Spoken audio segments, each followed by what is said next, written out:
Welcome to the Murder Media podcast, where we analyse and overthink true crime.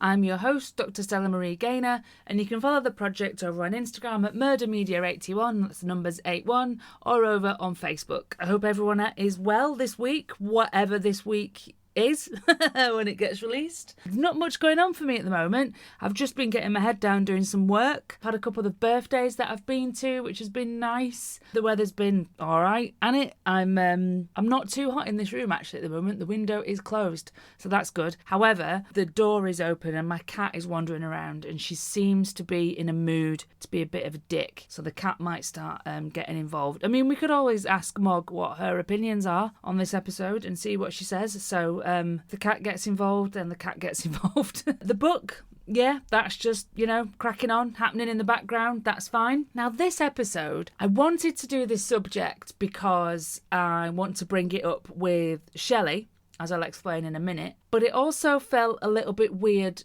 to write. And I suppose that's because of all the subjects and cases we've discussed so far, this one feels a bit more, what's the word? Sensitive? I don't think taboo is the right word because we've talked about Dharma and Geen and all kinds of people. But this subject is a bit tough to talk about. Not sure how funny we can make it.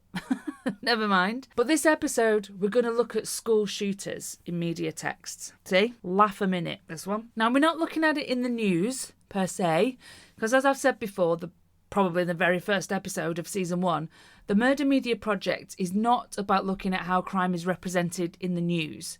It's how crime, for the most part serial murder, is represented in media texts. So documentary, film, TV shows. I mean, you know this by now, but I just want to clarify this up top because I am going to have to start with a bit of news. So for this type of murder, a quick note on the news is needed because it has an effect on what the media texts then do. I should also say that the Murder Media podcast has already branched out away from just serial killer media. We've looked at cults, we've looked at ghost hunting.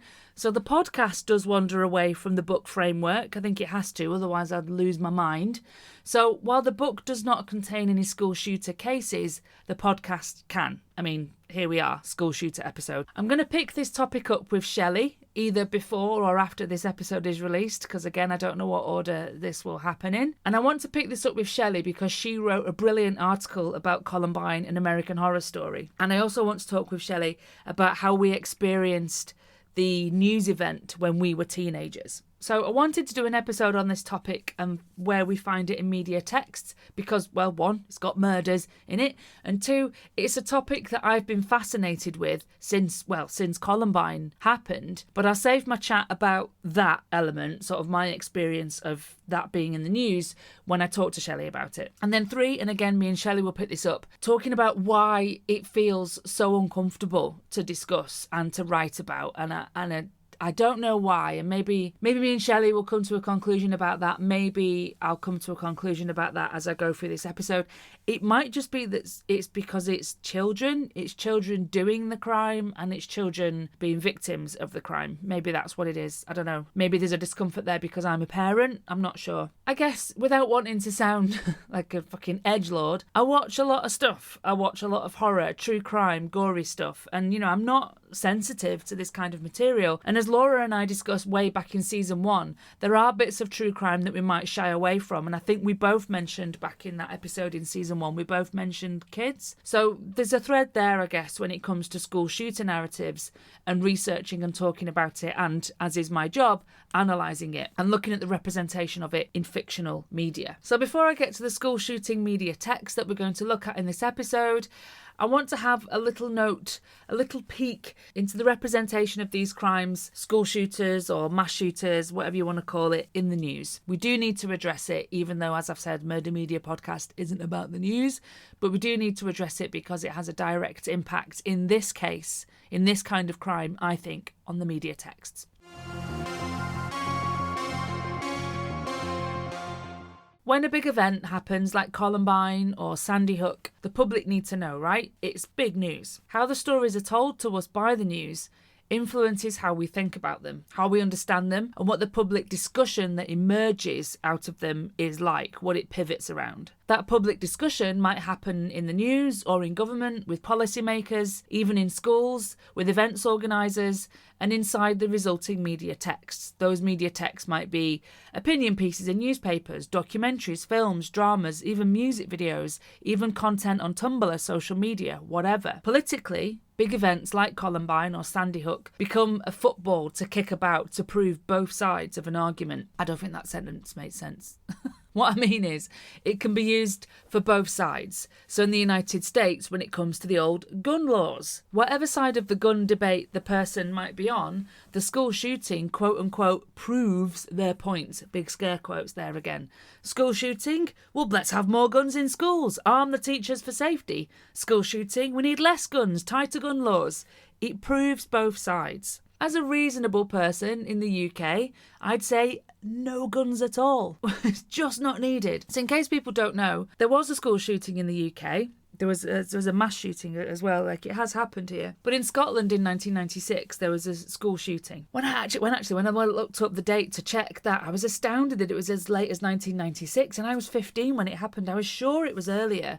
I was sure it happened in the first year of my high school. But anyway, it happened in 1996 when I was 15. So in Scotland, at Dunblane, a 43-year-old man killed 16 pupils, primary school pupils, I believe, and a teacher. Horrific, obviously. And here's the crucial point. Following this event, public debate centred on gun control laws, including public petitions for a ban on private ownership of handguns, and it led to an official inquiry which produced the 1996 Cullen Report. The incident led to a public campaign known as the Snowdrop Petition, which helped bring about legislation, specifically 2 new firearm acts, which prohibited the private ownership of most handguns in Great Britain. The UK government instituted a buyback programme which provided compensation to licensed owners so that they could give their guns back and sort of get compensated for it. Dunblane happened, the UK responded. This isn't to say that gun crime has vanished, of course it hasn't, but our kids don't have school shooter drills. They don't sell bulletproof backpacks in Tesco. Anyway, back to news representation. The news is a selective process. It's filled with bias and agendas. It selects stories from thousands, millions every day, telling us what is worth knowing about. How these stories are told to us, how they are framed, will impact how we understand it. And unsurprisingly enough, that's called news framing. So how a story is framed. What side is it being told from? What is missing? Who are we not hearing from? Now, for some of you, this might be News Media Studies 101, and it is. It's the very, very basics. But it's worth leading the look at media texts about school shooters with these basics. So news framing then, how a topic is presented, which bits are looked at, and it's always really important to consider which bits have been left out. Reframing allows for different facets of the news story and for the TV channels or those selling newspapers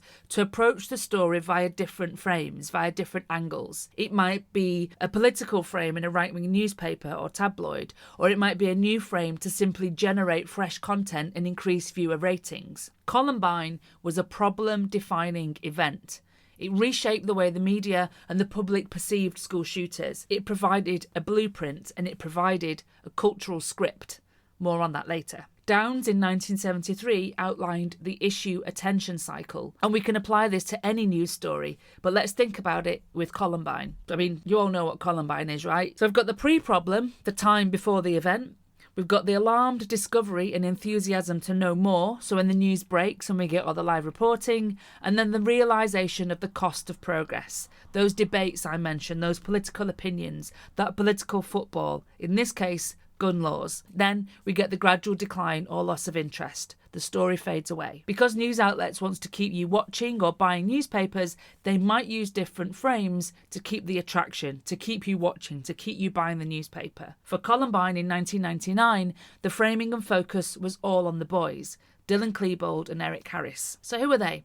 What did they do? Why did they do it? Hey look, now we've got the basement tapes. How terrible must their parents be? Why didn't the parents know? The boys were bullied and they must have just snapped. They were in the trenchcoat mafia. All parents across the country must now be afraid of trenchcoats. And goths. They were targeting jocks. Poor bullied kids killed jocks. They were loners. Oh my God. On it went. And you can maybe tell from the tone of my voice how much all of this irks me. Because all of this news framing at the time, all of these different bits that were being brought in, the race to get the information in the hours, days and weeks after the shooting at Columbine High School created all these myths and ideas that have crystallised to create a pop culture of what happened, who did it and why they did it. There was absolute chaos at the Columbine scene. The media arrived, like the news media, all came screaming up to the school, and it was still, as far as they knew, an active site.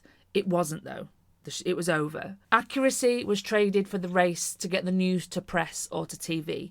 And many myths were created that day, which still persist today. Accuracy was traded too for the political football. By the time Sandy Hook happened in 2012, there have been some lessons learned on the news framing, this approach to reporting, this race to get all this stuff out and all of these wild accusations flying around everywhere. At Sandy Hook, information was minimised. There was a lack of information released from the police and from the medical examiners. There was increased fact-checking. At first, everyone thought Sandy Hook was done by Ryan Lamser, Adam's brother, because Ryan Lamser's ID was found at the scene. This was an error. It was actually Adam Lanza. Journalists began to reel in their inaccuracies and became more cautious. The media knew the killer was dead when they arrived. The coverage of the shooter was limited.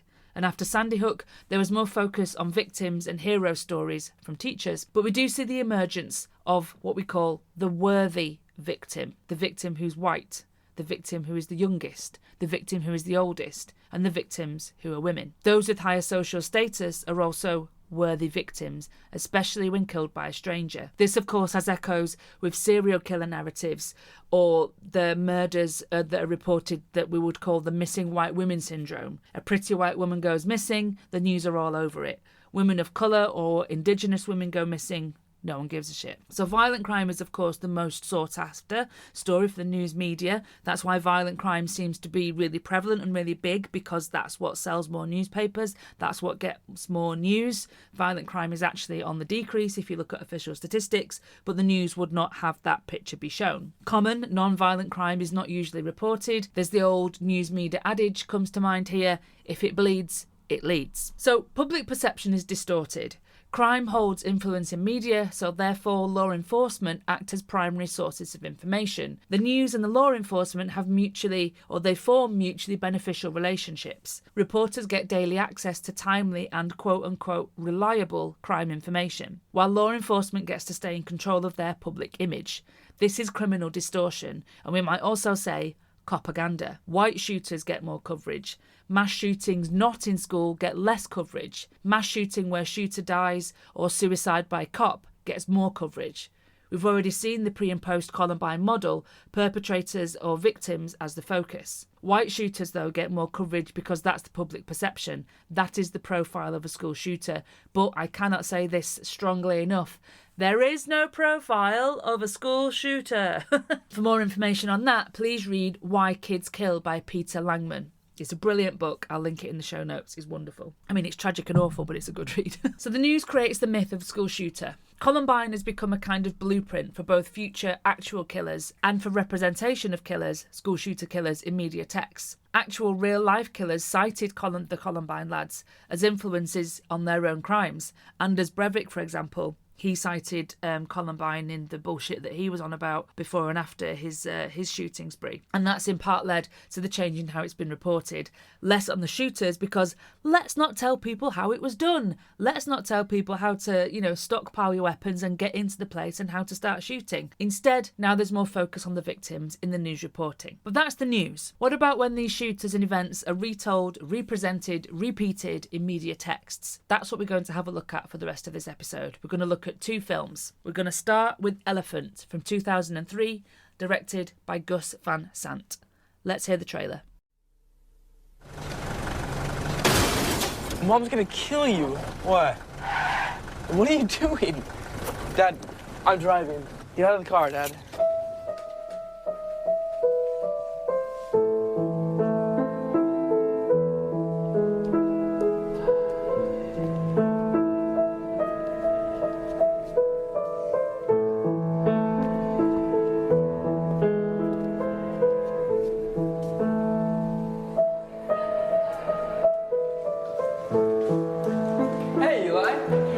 How's it going? This is not going to do it. These long pants. Everybody else is wearing shorts. What's the matter? I don't want to talk about it. He's so cute. So cute. He has a girlfriend? Mm-hmm. Since when? You didn't know that? No, didn't. Oh, great. Good question. is that they will sit up in this higher energy state. Where are you riding? Oh, this? Yeah. It's my plan. For what? Oh, you'll see. What are you doing? Don't come back. Hey, sir, don't go in. Sir, don't go in there. Don't trust me. Just don't go in there, please.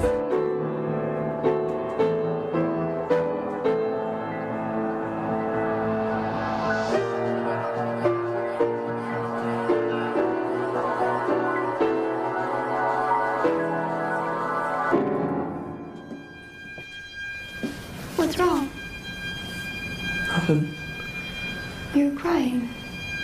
Yeah. Is something bad?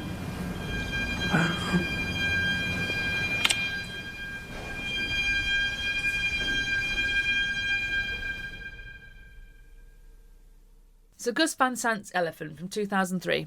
I had seen it before, but I rewatched it for this episode. It's written, directed and edited by Van Sant and, made in 2003. Said that 3 times now. So by 2003, though, Gus Van Sant had done loads of stuff. It was actually quite interesting to look at his filmography. Like, go and check it out. Look at the amount of stuff that he's done. He's prolific. Some of his other films include Good Will Hunting, I didn't know he did that, and My Own Private Idaho, which I love that film. So he's got quite the reputation. Is that what I mean? Reputation? I don't know. He's done a lot of stuff by the time he makes Elephant. Not that it matters, but Elephant won some awards at the Cannes Film Festival and various other accolades. It mainly did quite well critically, and for the most part, it's an alright film, I thought. But we wouldn't be including it in the Murder Media podcast, would we, if I didn't have some capital O opinions. The film essentially follows a bunch of kids around a high school, all on the one day. Their little threads overlap, so you'll see like one kid say and do something from one angle, and then you'll see them say and do the same thing a few minutes later from another angle as we follow a different kid around. Does that make sense? We'll just go and watch it, I suppose. The film was originally supposed to be a documentary from Van Sant about Columbine, but that idea was scrapped for this narrative film, for this drama instead. Now remember, last episode I was saying that the Monster Dharma series is a drama, so it's not factual, it's not meant to be, doesn't really need to be. And that still stands here to an extent, and maybe this is why talking about school shooters is so hard. This is a dramatic film. It's based on the Columbine event and in turn the Columbine shooters. So Elephant has cherry-picked some plot points and character beats from the Columbine case. And that's fine, but it's cherry-picked plot points and character beats that are, for want of a better word, wrong. They're from the wrong or fabricated or just misunderstood reporting of the Columbine massacre that spewed from the news in the hours and days and weeks following the event. Elephant leans into the boys, the shooters, being bullied. Now, and I cannot stress this enough, Dylan Klebold and Eric Harris, the Columbine shooters, were not bullied. They were not loners. They did all right in high school, both academically and socially.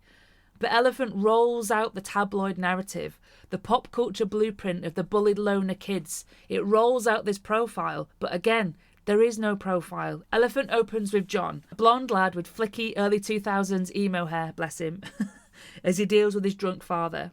Then we meet Eli, a kid into photography. Great. Then we get a static shot of the school field with small clusters of kids doing like sort of various depths of the field. One group is playing football, American football, obviously, and then some in the back of the shot appear to be practicing cheerleading, and the shot's completely static. The sound here is of the field and the kids on it, whilst very softly, Beethoven's Piano Sonata No. 14 provides the score. I don't know about you, but that piece of music is really sad. It's beautiful, of course, but it's so sad. And it's a little on the nose to have such an emotive, sad, beautiful piece of music play softly under the innocent sounds of teen kids at a school field, playing and messing about with each other. So what are we saying here, Gus Van Sant? That the sadness envelops everyone? That more sadness is on the way?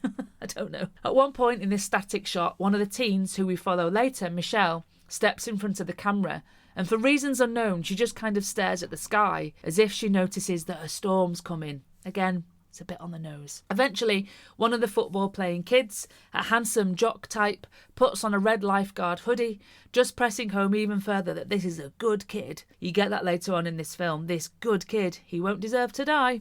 Come on, Van Sant, I think you should make the viewer work a little bit harder for it. So we follow Red Hoodie Kid for a while as he meanders through the school. Nathan, the kid is called. Nathan, Red Hoodie Kid. We follow other kids in this overlapping timeline structure that the film has. Nathan has his perfect blonde high school girlfriend, and it's all very mundane. And that's the point. It's an ordinary school, ordinary kids, until everything goes horribly wrong and their world is ripped apart. I get it, but I don't know, the ordinariness kind of got on my nerves a little bit. It felt a bit heavy-handed. Did the ordinary teens have to be such stock characters? That's what it felt like, I guess. Didn't give them much of a personality, is that what I mean? I don't know, we'll get to it in a bit. I should actually just say at this juncture that I've just realised today's bin day. So I've just heard someone putting their bin out. My bin is out, don't worry. So the bin men might come past in a bit. If it's too loud, I'll pause. But if not, we'll just... there'll be some bin men for that authentic podcast feel. Where am I up to? Right, so Blonde John is picked up again. He goes outside. He plays with the dog briefly. Why someone got a dog on school property, don't know. But this, as he plays with this dog, we get this small slow motion added to John's tiny moment of joy with this dog. And this highlights the small moments of joy in everyone's life, I guess. And, you know, there's no need to shoot up a school. Am I a bit jaded today? I don't know. As John moves away from the dog, two boys with bags and in army fatigues are walking towards him and the school. So bingo, here's our shooters. One, who clearly later is the representation of Dylan Klebold, tells John to leave, to get out of here and don't come back. Now, this did happen. Dylan and Eric did tell someone outside the school as they went in that this person should leave. I think they told a girl that they knew that girl should leave. So, you know, cherry picking bits and using it for plot. Fine, good. We saw that in Dharma Monster as well. So the film jumps about in time a little bit. We go back to Dylan. He's not called Dylan in Elephant, but I'm going to call him Dylan because it's clearly Dylan. Dylan is in class and kids throw some wet paper towels at him. Oh, the poor lamb. Kids throwing wet paper towels at you. Best go and shoot up the school then. So to reiterate, Dylan was not bullied. His attack on Columbine with Eric was not retribution for bullying, but the news reports at the time in 1999 speculated that this was the case, and Van Sant runs with this in the film. It is unhelpful stereotyping. Dylan Klebold had himself been in trouble for bullying, for doing homophobic graffiti on a fellow student's locker. So, you know, let's not pretend he was fighting back against bullies. The lad was an arse. Anyway, back to the film. Those capital O opinions. We follow more kids around. Eli, the photographer kid. And this bit was weird. We go with Film Dylan to his house, and it looks just like I imagined from Dylan Klebold's mother's book, Dylan's actual mother. Sue Klebold, her book, A Mother's Reckoning. I'll read that book, it's so good. I imagined their house just as it is in Gus Van Sant's film. I don't know if Van Sant, crawled in my head and gave me the imagining that I wanted of the house, or was there pictures released of their house? I don't know, but that made me feel really weird. It was like, fucking hell, that's just how I imagined their house to look. Anyway, so we're back at the school with the worst stock characters I've ever seen, and this really, really pissed me off. Gus Van Sant, if you're listening, and I know you are, please don't show teenage girls like this. It's really shit. So we're back at school. Worst stock characters. 3 girls. They're getting lunch. They're talking about friendship and loyalty, and all of them barely eat their food. They sit down, and all 3 of them eat maybe 1 or 2 mouthfuls of salad, and they throw the rest of their food away. Then all 3 girls go to the toilet. All 3 girls go in a cubicle each, and all 3 girls are heard vomiting. What? Nice one, Gus Van Sant. Way to stereotype teenage girls. Well done there on making eating disorders something only for the pretty girls concerned with vanity. Well done for making bulimia a team sport. What the actual hell? I was fuming when I watched this. I did not notice it when I watched this film years ago, but watching it now, with what I know now, it was mad as hell. Anyway, I need more of my drink. Then we get more school stuff, and then Film Dylan and Film Eric take a shower together and kiss. Hello? Columbine Tumblr fan art? What's going on there? Again, Van Sant leaning into the bullshit surrounding Columbine. If you didn't know, in the heady days of Tumblr, there were lots of quote-unquote fans of Columbine. I say were, they're still around the internet somewhere, making fan art of the shooters, some of which is sexual in nature. There's also Columbine fan fiction, also sexual in nature. Now, people can be creative however they like. There's nothing wrong with ideas. But idolising these boys, one, as fighting back against the jocks and bullies, is not helpful, and neither is representing the other elements of the Columbine fandom. It also, by making the boys have a homosexual relationship, demonises that too. That was another thing, quote-unquote, wrong with them. which I don't understand from Gus Van Sant, because isn't he a gay man himself? What's happening?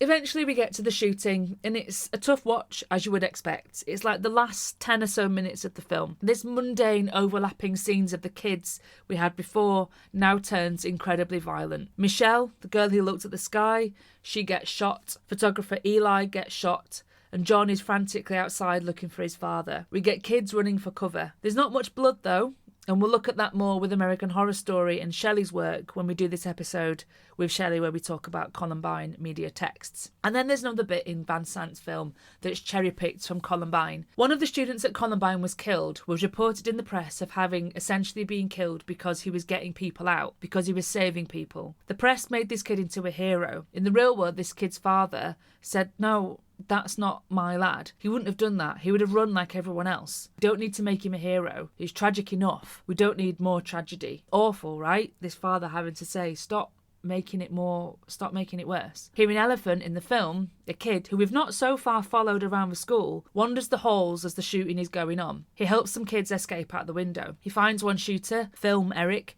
about to shoot a teacher.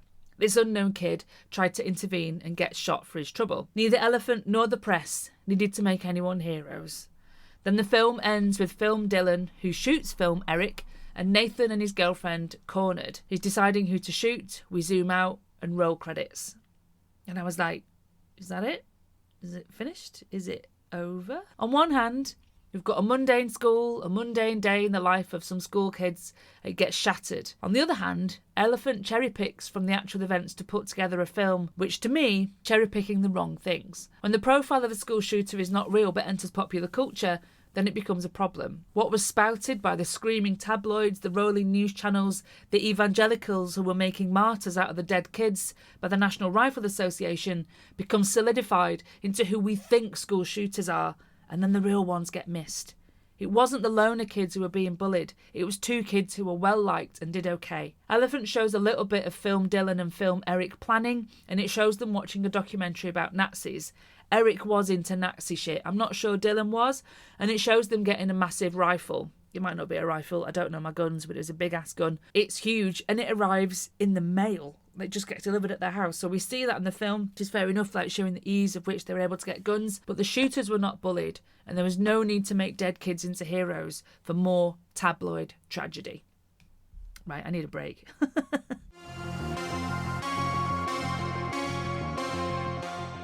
Okay, I've got some water. I've had a banana.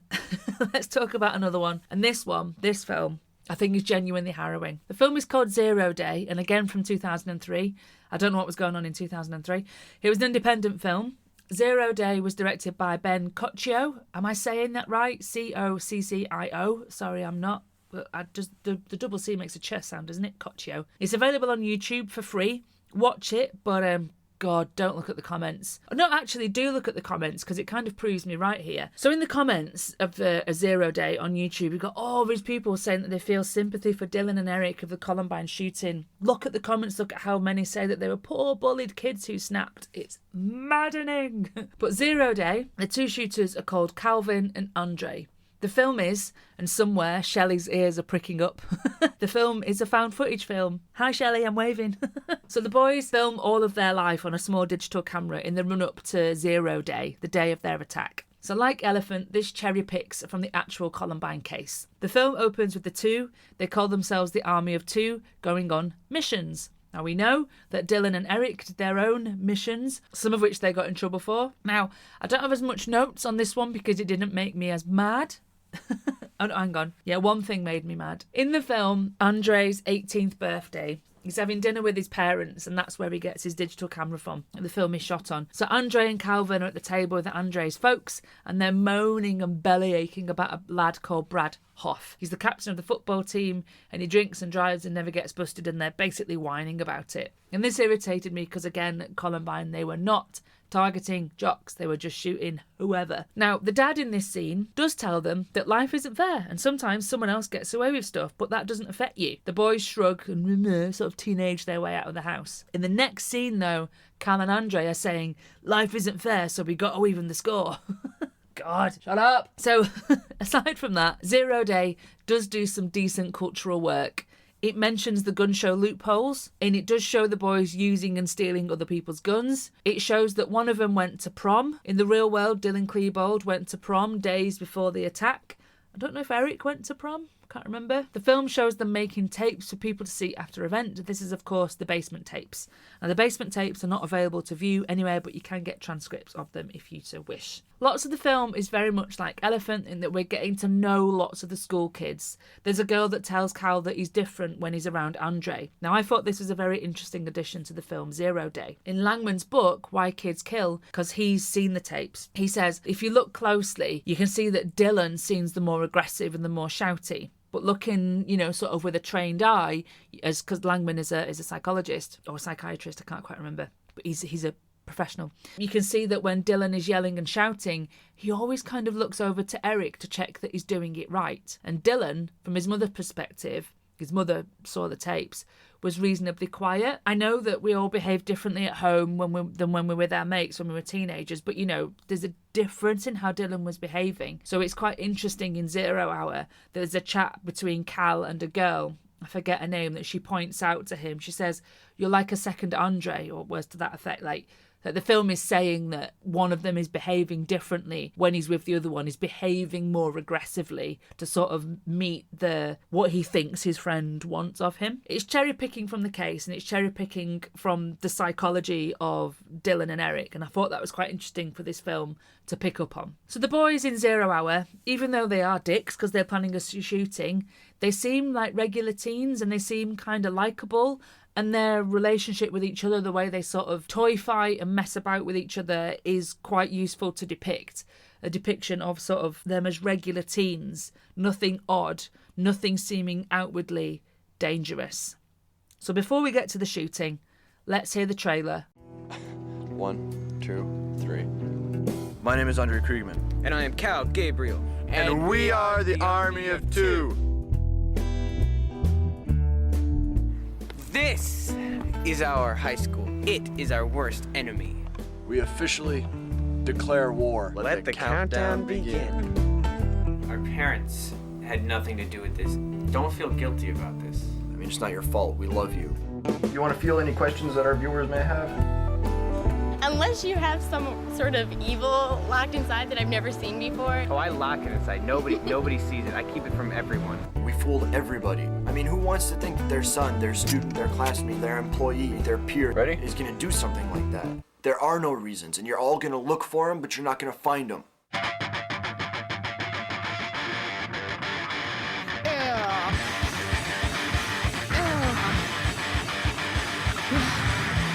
54 seconds is all it takes for me to be able to hide this sucker, come after you.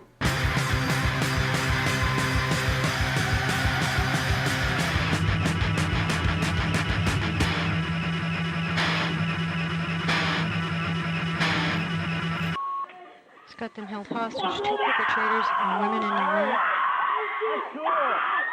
Shots fired. Several shots fired.